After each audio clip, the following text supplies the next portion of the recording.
You're not supposed to leave. You're supposed to compete, she yelled after kissing another guy at a party, to make me jealous. I said, congratulations. You made me something better, single, and walked out. She followed me to the car, banging on the window.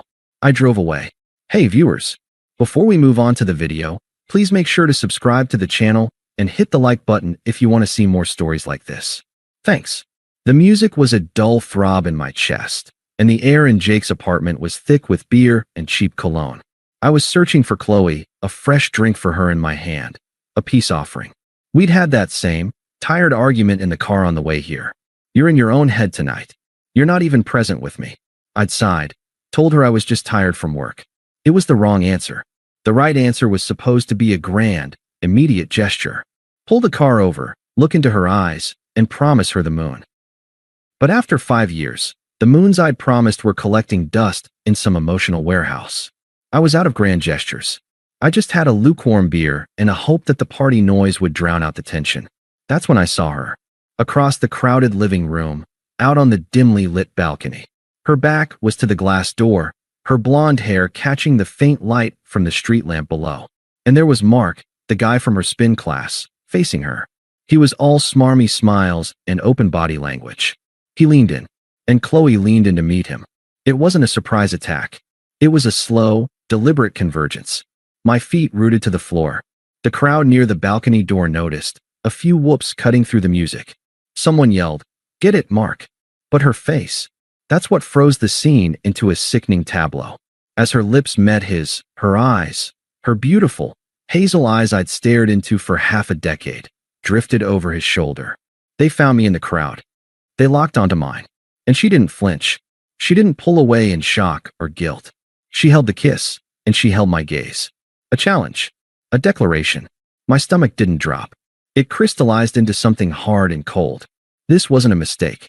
This was a performance, and I was the intended audience. I'd seen this show before, just in different costumes.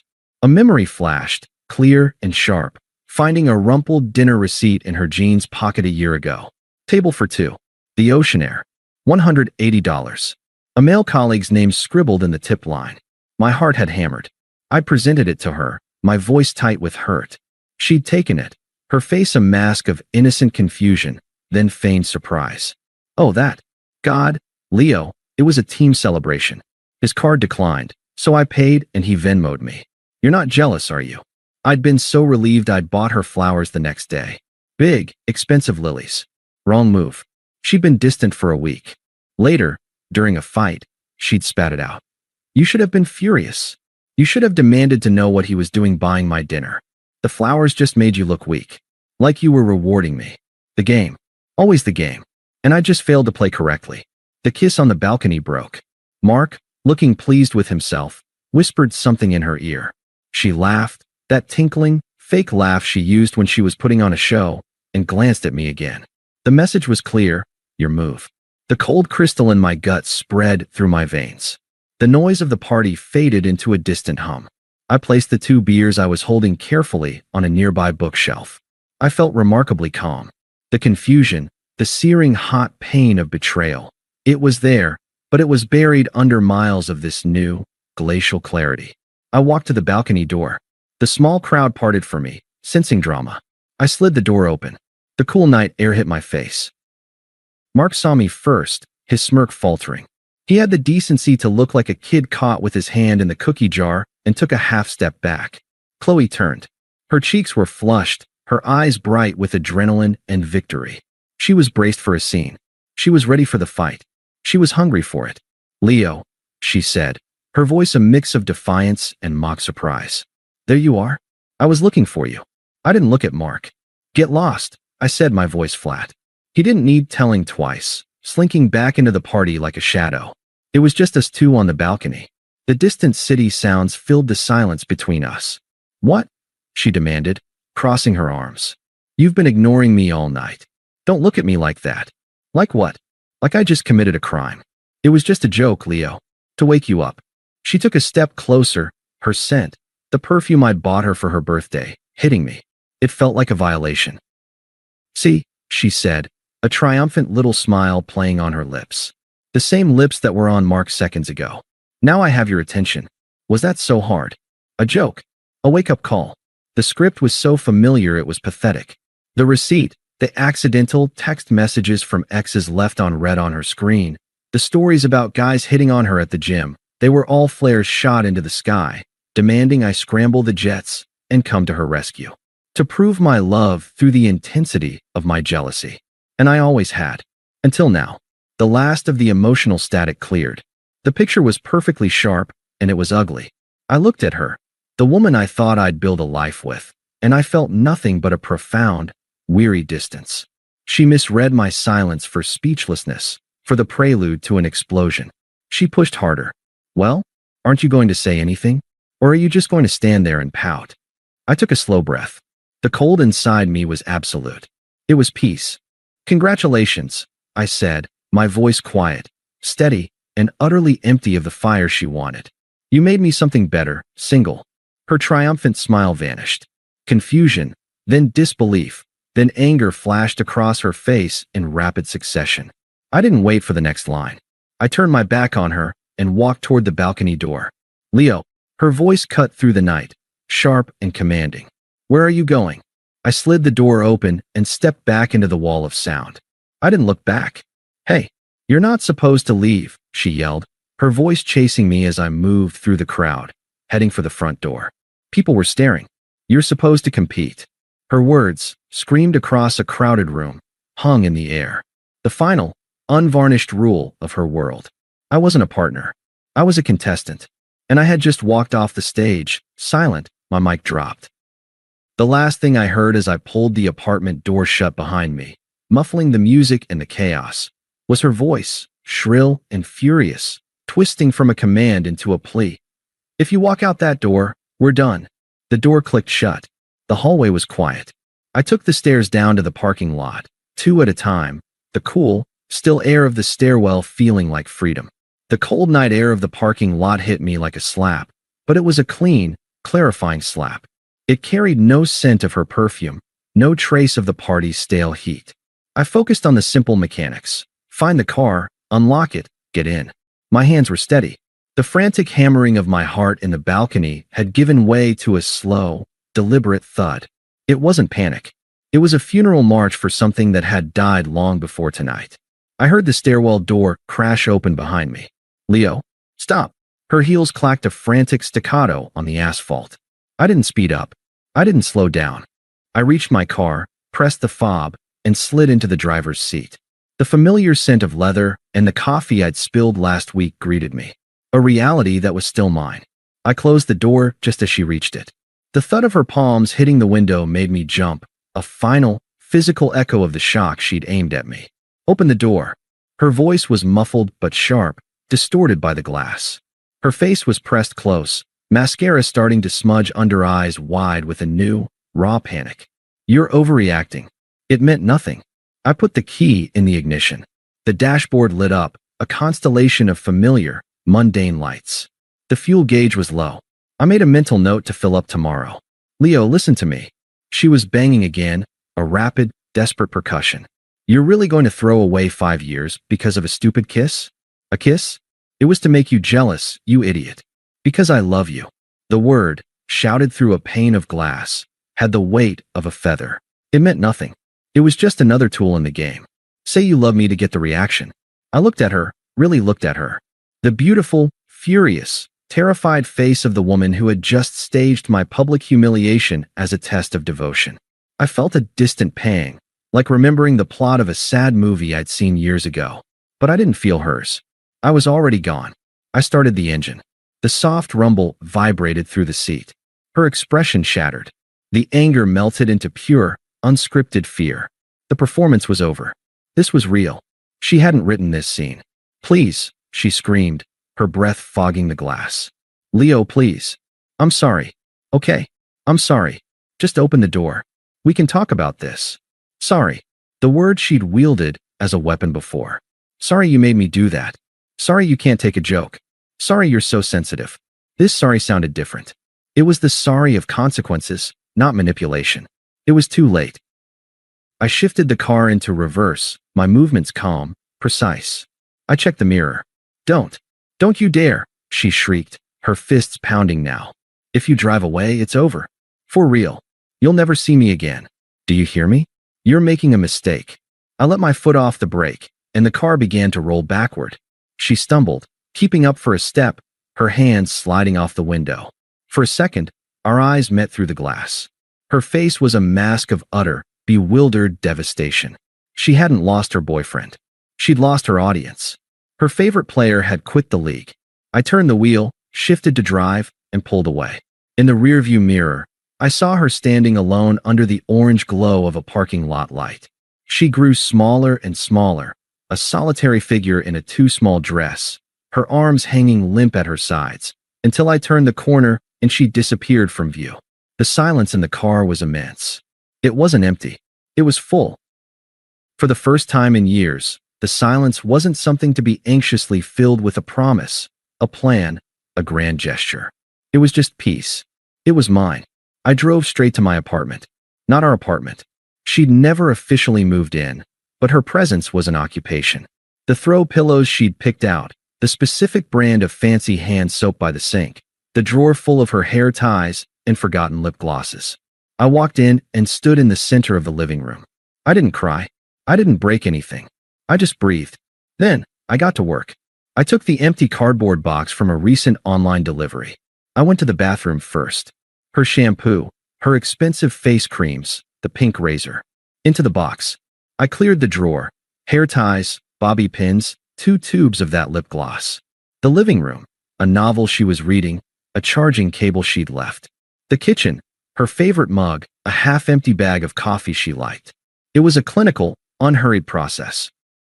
With each item, the cold certainty inside me warmed slightly, not with feeling for her, but with a reclaiming of space. My space. My phone, which I'd silenced at the party, lit up on the counter. A cascade of notifications. Chloe, 12 missed calls. Chloe, call me. Chloe, we need to talk. Chloe, you're being childish. Chloe, I'm sorry. Please. Chloe, answer your phone. I didn't. I picked up the phone, went to her contact, and hit block. Then Instagram. Block. Facebook. Block. It wasn't an act of anger. It was digital housekeeping. I was drawing a border. I placed the sealed box by the front door. I'd drop it at her place tomorrow. Then, I sat down on my now uncluttered couch, in the profound quiet, and stared at the wall. The betrayal replayed, but it was distant. The dominant emotion wasn't hurt. It was exhaustion. A deep, bone-level fatigue from a 5-year competition I never signed up for. And then, beneath that, a fragile, new thing, relief. The first week was a study in silence. The kind of silence that feels loud after years of constant emotional weather. I went to work. I came home. I cooked simple meals for one. I started reading a book that had been gathering dust on my nightstand for a year. I didn't cry. I didn't rage. I just existed. And in that existence, I began to remember who I was when I wasn't preparing for the next test. The messages started coming through the only remaining cracks in the wall. Mutual friends. Jake, party host. Hey man, heard about the drama. Chloe's a mess. She's saying it was just a stupid prank that got out of hand. You know how she is.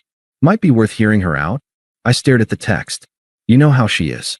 The universal excuse for people who treat love like a combat sport. I typed back a simple, unemotional truth. Me. I do know how she is. I'm done. He didn't reply. Then, from her best friend, Sarah. Sarah. Leo, I'm not taking sides, but she's really devastated. She's crying all the time. She knows she screwed up big time. Can't you just talk to her? For closure? The manipulation was secondhand now, funneled through a proxy. Crying all the time. Devastated. The goal was clear. Provoke my protector instinct. Lure me back into the arena with the promise of being her comfort from the pain she'd caused. I saw the trap with crystalline clarity. Me. My closure was walking out. She'll have to find her own. Sarah. That's cold, dude. After 5 years. I didn't respond. I wasn't cold. I was sterile.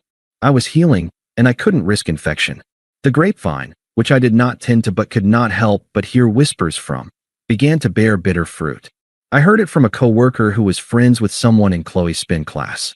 So, apparently your ex and that Mark guy are a thing now, he mentioned awkwardly by the coffee machine. I took a sip. Okay. He seemed surprised by my non-reaction. Yeah, I guess it was pretty fast, huh? I wouldn't know, I said, and meant it. The next update, a few weeks later, was more detailed. Sarah, perhaps hoping to elicit a reaction, sent a more dramatic missive. Sarah, I guess you got what you wanted. She's a wreck. Mark used her for a couple weeks and ghosted her. Told her she was too intense. Real classy guy you let her run to. The blame shifting was impressive. You let her run to. As if my non-participation was an act of sabotage. I didn't reply, but the karma was noted. Poetic, almost.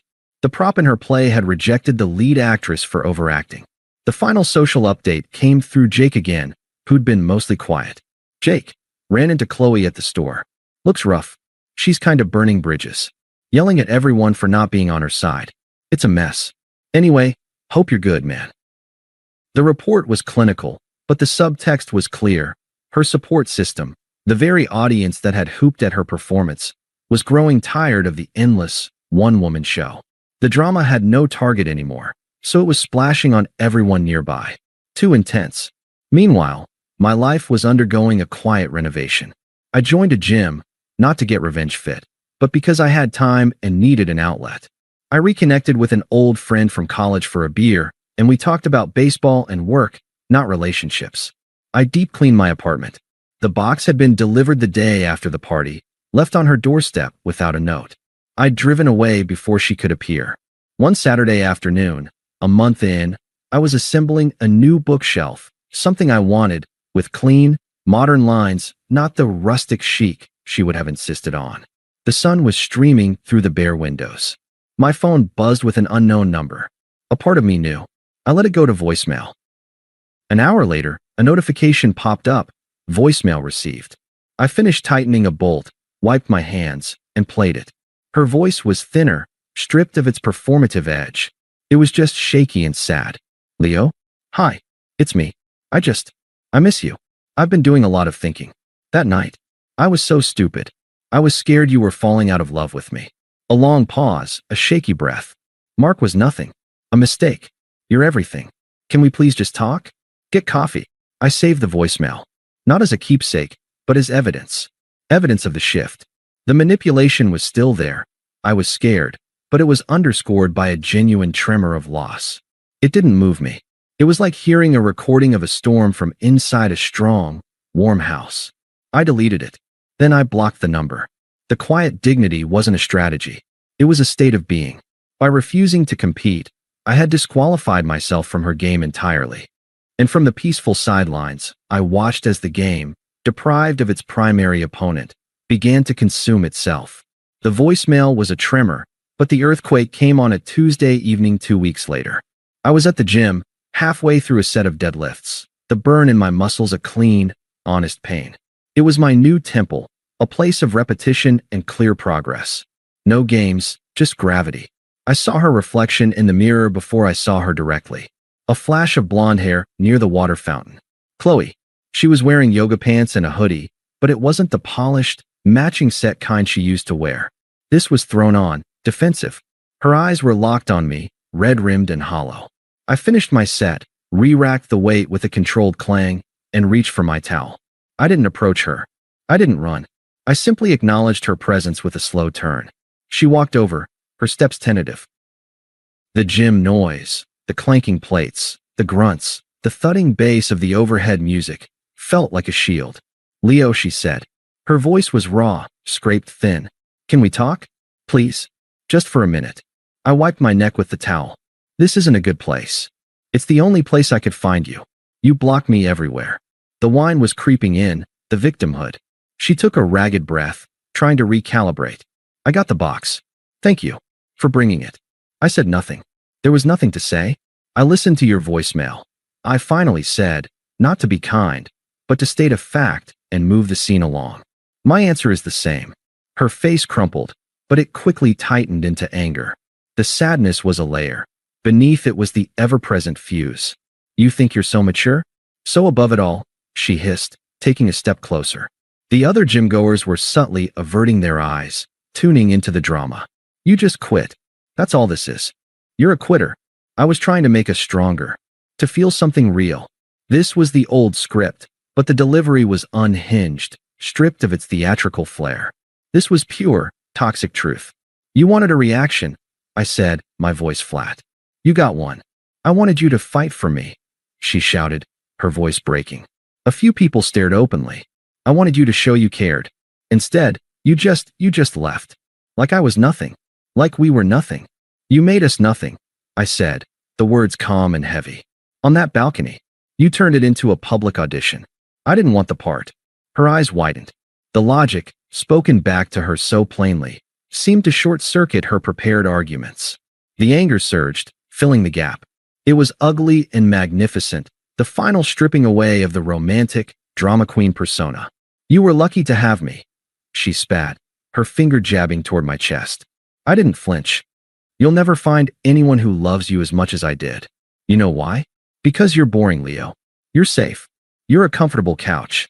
And now you're alone because you're too proud to admit you overreacted to a little jealousy game. There it was. The core confession. A little jealousy game. My life, my heart, a board game to her. I felt nothing. No hurt, no anger. Just a profound, academic interest in watching a creature trapped in its own venom. I looked past her, toward the front desk where Kevin, the manager, was watching with concerned eyebrows. I raised my hand slightly in a one-moment gesture. I then looked back at Chloe, who was breathing heavily, triumphant in her outburst, waiting for the counterattack, for the fight she craved. I didn't give it to her. I turned and walked toward the front desk. She stood frozen, confused. I leaned over the counter, speaking quietly to Kevin. Hey, Kevin. Sorry about that. Could you please let me know if that woman over by the racks is a member? If she's not, she's harassing me, and I'd appreciate if you could ask her to leave. Kevin, a big guy who'd seen it all, nodded once. On it, Leo. You good? I'm fine, I said, and I meant it. I turned and walked toward the locker room. I didn't look back. I heard Kevin's low, firm voice behind me. Excuse me, ma'am? Can I help you? And the sharp, incredulous intake of her breath. I showered in the empty locker room, the hot water washing away the sweat, not the encounter. That, I didn't need to wash away. It was already fossilizing into a lesson. I had my final, definitive answer.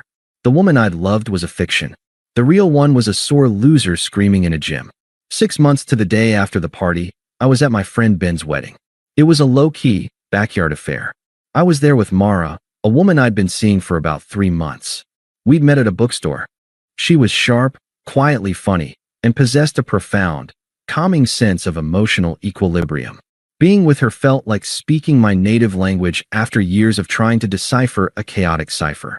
We laughed easily. There were no tests. I'd heard through the withering grapevine that Chloe was invited. Ben's fiancée, Lisa, had been a peripheral friend of hers. I hadn't given it a second thought. I saw her the moment we walked in. She was standing alone near the makeshift bar, holding a glass of white wine. She looked thinner. The vibrant, attention-commanding energy she used to radiate was gone, replaced by a watchful, tense stillness. Her eyes found me instantly, then flicked to Mara, who was smiling at something Ben's grandmother said. I saw the calculation in Chloe's eyes, the rapid assessment. Mara, with her intelligent eyes and easy smile, her hand resting lightly on my arm. The upgrade wasn't just visual, it was atmospheric. We looked peaceful. The reception flowed. Dinner, toasts, dancing. I danced with Mara, a slow, simple sway. I was aware of Chloe watching from the shadows of the porch, a silent sentinel of her own regret. I didn't feel smug. I felt nothing about her presence at all. She was just another guest. Later, Mara went to the restroom. I drifted to the bar for a glass of water. I felt her approach before I saw her. You look happy. Her voice was close, drained of all its former music. I turned. She stood there, clutching her empty wine glass. Her gaze was on my face, searching for cracks, for a hint of the old Leo. I said. No qualifier. No thanks. Just a statement of fact, as undeniable as the weather. She flinched, just a little. My indifference was a colder rejection than any hatred. I get it now, she said, the words coming out in a rehearsed rush. What I did. I ruined everything. I don't expect you to take me back. I'm not that delusional anymore. She tried a shaky smile that didn't reach her eyes. I need you to know I'm sorry. Really, truly sorry. Not for the game. For not seeing you. For not seeing what I had until I made you throw it away. It was the best apology she'd ever muster. Abject, self-aware, stripped of justification. It was designed to be disarming, to force me into the role of the gracious forgiver, to re-establish a connection, however painful. I looked at her. I saw the ghost of the girl I'd fallen for, now haunting the face of this tired, lonely woman. But the ghost had no power over me. "Chloe," I said, my voice even final. "It's okay." She blinked, hope flaring for a millisecond in her hollow eyes. "You wanted a reaction," I continued. "You got one. It just wasn't the one you wanted." I took a sip of water. "That person you were trying to provoke, the one who'd chase you, compete for you, turn your drama into proof of his love?" I shook my head, a faint, distant smile on my lips. "He's gone. I don't miss him." Her face went ashen. The last of the hope died. She understood. This wasn't punishment. It was evolution. I had evolved past the need for her, for the games, for the entire ecosystem of our relationship. I was in a different world. "Ready to go?" Mara's warm voice came from beside me. She slipped her hand into mine, giving Chloe a polite, neutral nod. "The Uber's 2 minutes away." "Perfect," I said, squeezing her hand. I turned back to Chloe one last time. There was no triumph in my eyes. No lingering hurt. There was nothing for her at all. She was a closed chapter, a resolved equation. "Take care of yourself," I said. It was the most impersonal, conclusive phrase in the English language. I turned with Mara, and we walked away, through the twinkling lights of the backyard, toward the quiet street. I didn't look back. I didn't wonder what she was doing. I didn't think about her at all. Outside, the night air was cool and clean. Mara leaned her head on my shoulder. "You okay?" she murmured. I breathed in deeply, looking up at the sparse stars. The silence between us was companionable, full of a future we were both curious about. "Yeah," I said, and it was the truest word I'd ever spoken. "I really am." The past was a country I no longer lived in. I was free. Thanks for watching. Make sure to subscribe to the channel and hit the like button. What do you think about this story? Share it in the comments.